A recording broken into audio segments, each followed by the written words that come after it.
Bueno, pues buenos días a todos. En esta ocasión vamos a trabajar sobre el modelo Base Stock. Esto es la continuación al modelo que veníamos trabajando en los bloques anteriores, que era el modelo Nus Vendor. Ya digamos que el modelo Base Stock tiene unas condiciones diferentes de operación que pues complementan de alguna manera todo el trabajo de inventarios que hasta el momento tenemos. Quiero hacer entenderles un par de temas que son la motivación y los supuestos en este primer pedazo. Ya después veremos la notación y todo lo demás relativo al modelo cuando vayamos avanzando en su desarrollo. ¿Por qué uno debe trabajar este tipo de modelos a diferencia del modelo Nus Vendor que trabajamos en el bloque anterior? Si ustedes recuerdan, el modelo Nus Vendor incluye una definición que yo tengo que tomar para un solo periodo, bien sea un día, una semana, una temporada puntual sobre la cual yo requiera hacer el gasto del producto.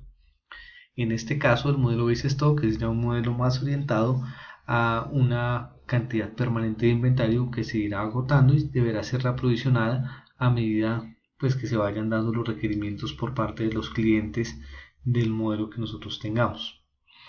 En este caso, por ejemplo, digamos que este modelo aplicaría bien si yo tuviera un espacio limitado para hacer almacenamiento de algunos productos y tuviera yo que tener cuidado de poder garantizar unos niveles de servicio que yo haya definido para mis clientes.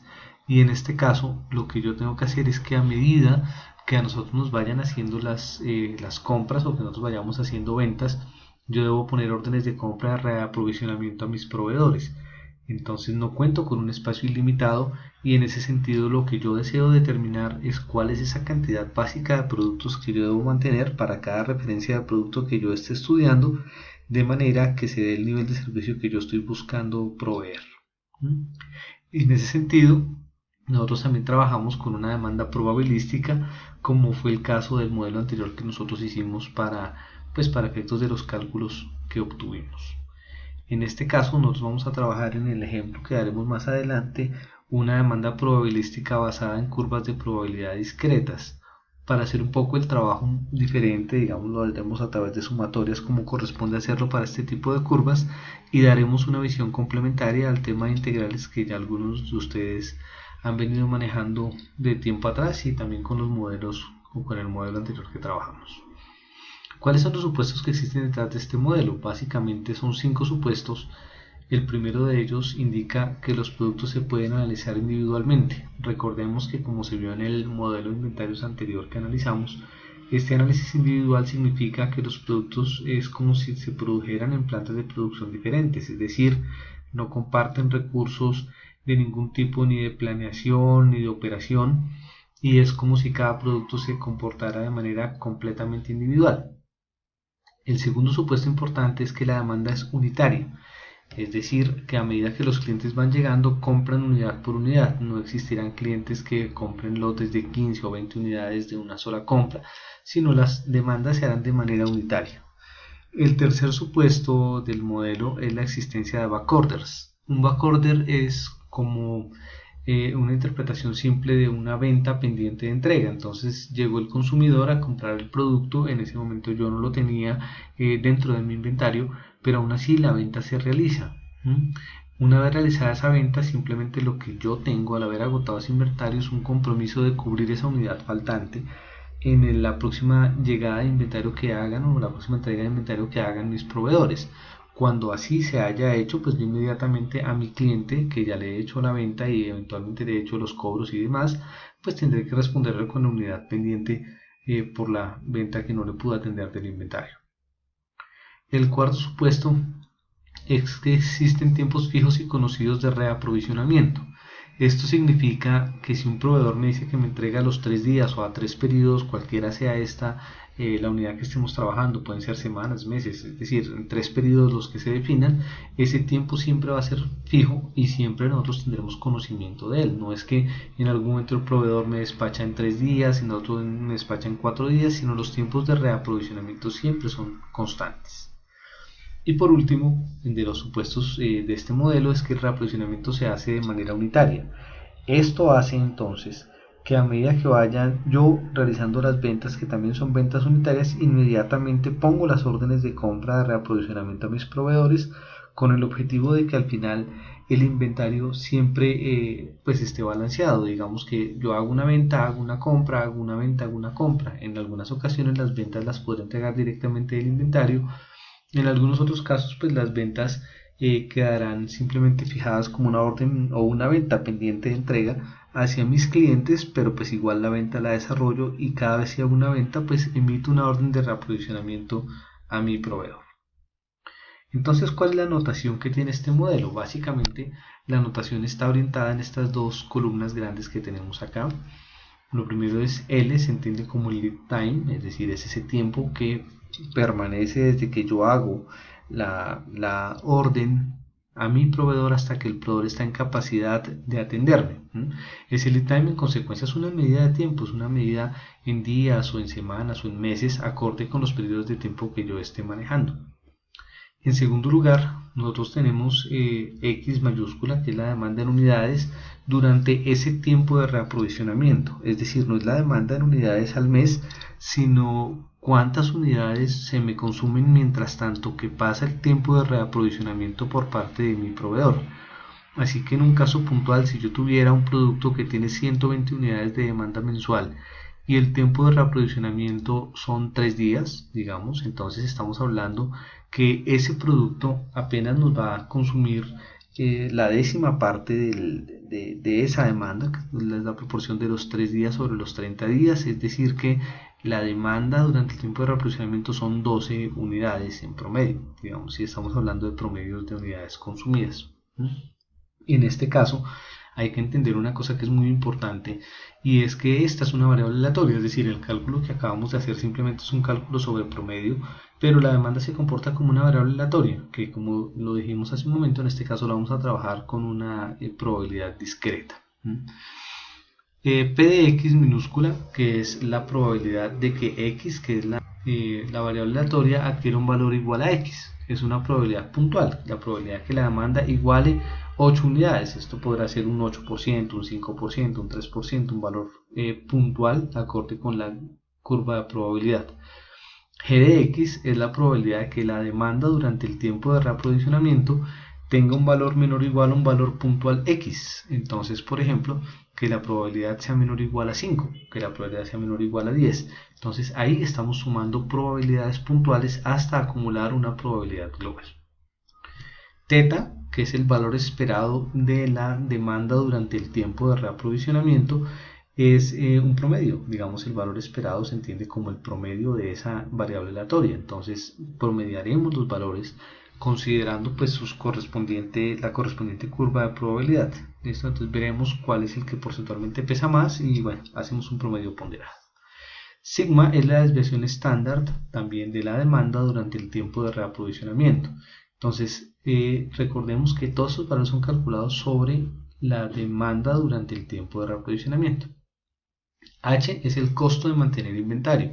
Este costo de mantener inventario lo entendemos en pesos por unidad de producto y unidad de tiempo. Entonces hablaremos de 5 pesos por unidad mes o 40 pesos por unidad día. Digamos, son mediciones tanto en unidad de producto como en unidad de tiempo y significan el costo inherente o me representan el costo inherente a mantener inventario. Entre más inventario yo guarde dentro de la organización, pues más costo estoy generando al totalizar esos valores. O puede ser poco inventario que se mantiene durante largos periodos de tiempo y eso hace que finalmente los costos de mantenimiento de inventario pues vayan creciendo. Esta B que tenemos acá es el costo de mantener un backorder.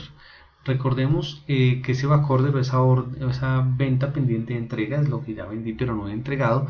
Digamos, uno lo que hace es asociar un costo allí para simplemente mostrar, en este caso que tenemos acá, que hay una probabilidad de que yo pierda al cliente o yo debo hacer un descuento al cliente cada día que yo me demore en entregarle una mercancía. Es como lo contrario o el complemento conceptual al costo de mantener inventario, y de hecho sus unidades son exactamente las mismas, son en pesos por unidad de producto y unidad de tiempo. Entonces 10 pesos por unidad al día por cada backorder que yo tengo acá. R minúscula es el punto de reorden, es cada vez que yo toque el punto de reorden R minúscula en el inventario, inmediatamente se disparará una orden de compra. Entonces yo mantengo unas unidades en inventario que son esta R mayúscula que tenemos acá, que se llama el inventario base o el base stock, y es ese punto donde el sistema está tranquilo, es decir, en ese punto, mientras tanto el inventario está ahí, el sistema está tranquilo, pero tan pronto se haga la primera venta, el modelo de inventarios debe empezar a trabajar o el sistema debe empezar a trabajar para reaprovisionar esas unidades que se van consumiendo. Entonces, R es ese punto de base de stock en el que el sistema está tranquilo, y a partir de R chiquita, que es igual a R mayúscula menos 1, es decir, el R pequeña es justo R menos 1, es el valor que empieza a disparar órdenes de compra. S, que se entiende como el inventario de seguridad, simplemente es calcular el valor de R o R mayúscula menos 1 menos el valor de teta, y este es inventario de seguridad. En el concepto recordemos que el inventario de seguridad son inventarios que no se deben tocar, no hacen parte de la operación diaria de la compañía. Es inventario que se tiene guardado por cualquier situación que suceda o que nos ocurra en el sistema. Entonces es inventario que en principio o en concepto responder a fluctuaciones inesperadas de la demanda. Entonces ese nivel inventario de seguridad es R mayúscula menos 1 menos teta o R minúscula menos teta. El siguiente concepto es el nivel de servicio, que se entiende como S mayúscula de R. Ahora más adelante que veamos un ejemplo de cómo pueden cambiar estas situaciones y los rompimientos de inventario, entenderemos un poco mejor la situación, pero es qué tanto servicio yo quiero dar a mi consumidor, a mi cliente, y el servicio entendido como la probabilidad de que él encuentre inventario disponible cuando va a hacer su compra y no generemos un backorder. En la medida que yo empiece a tener muchísimo más inventario base, pues mucho mejor, porque va a prestar un mejor nivel de servicio. Pero recordemos y tengamos siempre en cuenta para todas nuestras operaciones diarias que tener inventarios pues es una tarea que me genera un gasto, me genera un costo de administración, me congela un flujo de caja, y por lo tanto tener grandes niveles de inventario no siempre es una salida correcta. Más bien uno sí debería trabajar en afinar sus temas logísticos para que los inventarios en grandes cantidades no tengan un impacto importante sobre el nivel de servicio. Ahí es donde, digamos, este lead time y este nivel de servicio empiezan de manera indirecta a tener ciertas situaciones que uno debería evaluar. Yo puedo tener bajos inventarios, dar un muy buen servicio siempre y cuando los tiempos de reaprovisionamiento de mis proveedores sean muy cortos. El siguiente concepto es lo que se denomina el promedio de backorders.